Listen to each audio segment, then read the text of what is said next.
Hello बच्चों, let's see this question. In the formula x equals to 5y z square, x and z have dimensions of capacitance and magnetic field respectively. What are the dimensions of y and SI unit? Option A, m minus 2 L0 t minus 4 a minus 2. Option B, m minus 3 L minus 2 t8 a4. Option C, m minus 2 L minus 2 t6 a3. And option D, m minus 1 L minus 2 t4 and a2. चलिए देखो, यहाँ हमें condition दे रखी है x equals to 5y z²। यहाँ पे x है हमारा dimension of capacitance, y z है हमारा डायमेंशन ऑफ मैग्नेटिक फील्ड। ठीक है, हमें फाइंड करनी है y, तो y कैसे निकालेंगे? यहाँ आ जाएगा x डिवाइडेड बाय 5z²। अब x जो है बच्चा, यहाँ पे x होता है हमारा Q बाय V, क्योंकि वो C है मतलब कैपेसिटेंस है, और Q बाय V को हम लिख सकते हैं Q square divided by W, क्योंकि ये V क्या होगा? V होता है W अपॉन Q। तो ठीक है, हमने इसको ऐसे लिख लिया, और इसको एक और तरीके से लिख सकते हैं Q और W, मतलब W क्या, यहाँ इरेज करते हैं। यहाँ W की जगह हम लगाएंगे क्या आना चाहिए हमारे पास? यहाँ आना चाहिए फोर्स। ठीक है, फोर्स इंटू डिस्प्लेसमेंट हो जाएगा। तो अब चेक करते हैं एक्स की डायमेंशन, और ये हो जाएगी हमारी A2 T2, और यहाँ आएगा हमारा एफ की डायमेंशन M1L1T-2, और एस है हमारा एल। ठीक है, तो यहाँ देखो एक्स की जो डायमेंशन निकल के आएगी वो कितनी आएगी? L1, तो यहाँ L2 हो जाएगा।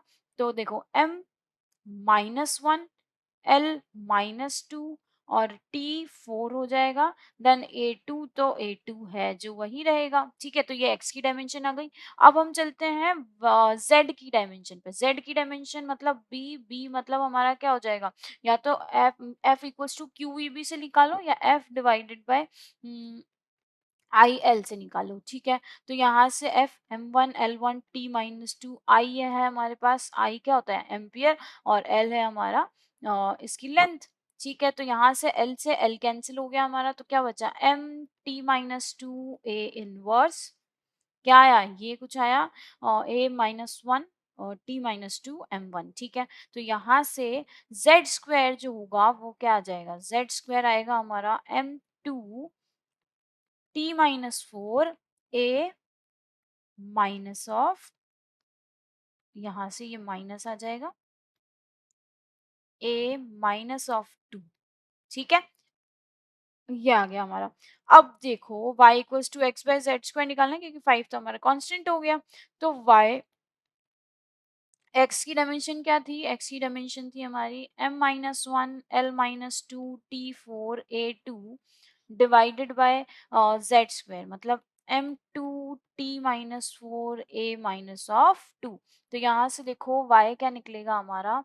-1 और -2, तो -3 होगा। तो यहाँ आएगा M-3, उसके बाद L तो जो है L-2 ही रहेगा, क्योंकि नीचे है ही नहीं कुछ भी। उसके बाद बात करेंगे T4, तो T4 और -4 ऊपर गया तो T8 हो गया। ये हो गया हमारा T8, और A4 आ जाएगा। ओके, तो ये आई हमारे पास y की डायमेंशन निकल के। ठीक है, तो हम चेक कर लेते हैं कि हमारा जो ऑप्शन है वो कौन सा ऑप्शन सही है। -3, -2, 8 और 4 आ रहा है, तो -3 नहीं, ये गलत है। -3 ये भी गलत है, तो -3, -2, 8 and 4, option B is a correct answer. Best of luck.